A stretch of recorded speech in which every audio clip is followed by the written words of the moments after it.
नमस्कार साथियों, शाला दर्पण पर निःशुल्क पाठ्य पुस्तक पीओ डिमांड लॉक करने का ऑप्शन प्रारंभ हो गया है।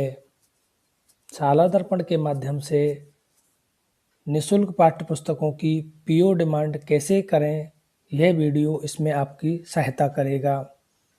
शाला दर्पण पर निःशुल्क पाठ्य पुस्तकों की डिमांड लॉक करने के लिए सबसे पहले हमें शाला दर्पण लॉगिन करना होगा। लॉगिन करने के बाद आपको योजनाओं टैब पर क्लिक करना होगा। योजनाओं टैब पर क्लिक करने के बाद निःशुल्क पाठ्य पुस्तक का चयन करें। अब आप इसमें नीचे दो डिमांड लॉक के ऑप्शन देखेंगे। एक डिमांड लॉक का ऑप्शन विद्यालय स्तर के लिए है और दूसरा जो कि किताब वार पुस्तक डिमांड का ऑप्शन है वह पीओ या नोडल डिमांड के लिए है। जब आप पीओ या नोडल डिमांड पर क्लिक करेंगे तो आपको इस तरह का इंटरफेस देखने को मिलेगा। यहाँ पर 3 ऑप्शन आपको दिए गए हैं। सबसे पहले आप नोडल आईडी पर क्लिक करें और जो पहला ऑप्शन है इसमें आपको आपके अधीनस्थ विद्यालयों की स्थिति जानने को मिलेगी कि किस किस विद्यालय ने डिमांड लॉक की है और कौन सा विद्यालय ऐसा है जिसने अभी तक डिमांड लॉक नहीं की है। जब तक आपके अधीनस्थ सारे विद्यालय डिमांड लॉक नहीं करते थे तब तक पीओ की डिमांड आप लॉक नहीं कर सकते।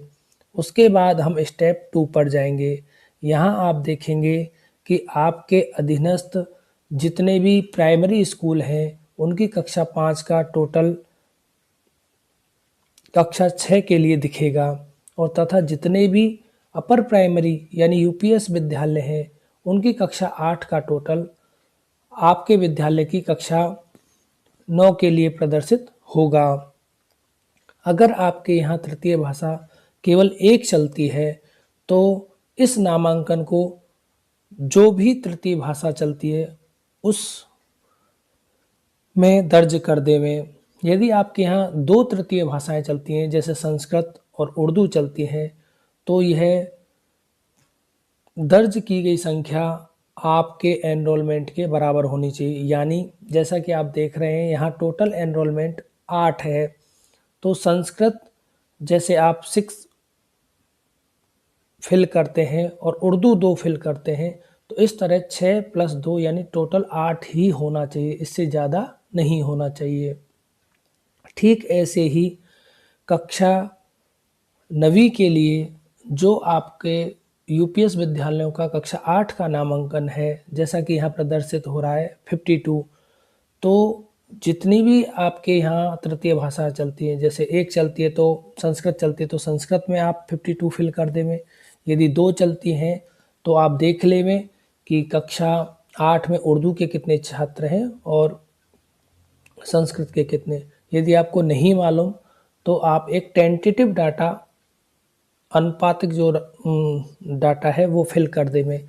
जैसे संस्कृत के लिए 40 और उर्दू के लिए 12। इस तरह ये फिल करने के बाद आप सेव कर देवें। सेव करने के बाद जो अगला ऑप्शन है तृतीय, उस पर हम चलेंगे। तृतीय ऑप्शन में जब आप इस पर क्लिक करेंगे तो आप देखेंगे कि यहाँ पीओ की जो डिमांड है वो प्रदर्शित हो जाएगी। यहाँ नामांकन आपको दिया हुआ है और यहाँ जो डिमांड है वो 10% वृद्धि करके ही पीओ विद्यालय को मिलती है। इसमें कोई आप छेड़छाड़ नहीं कर सकते। बस आप एक बार ये देख लें कि विशेष जो देखना है वो आपको कक्षा 6 और 9 को ही देखना है और अगर जो आपके पीओ का पूरा टोटल आ रहा है, सही आ रहा है तो आप लॉक के बटन पर क्लिक कर देवें जो कि नीचे ही नीचे आपको प्रदर्शित हो जाएगा। आपको हमारा ये वीडियो कैसा लगा हमें कमेंट कर ज़रूर बताएं और किसी सहायता के लिए भी आप हमें कमेंट कर सकते हैं। आपने हमारा वीडियो देखा इसके लिए धन्यवाद।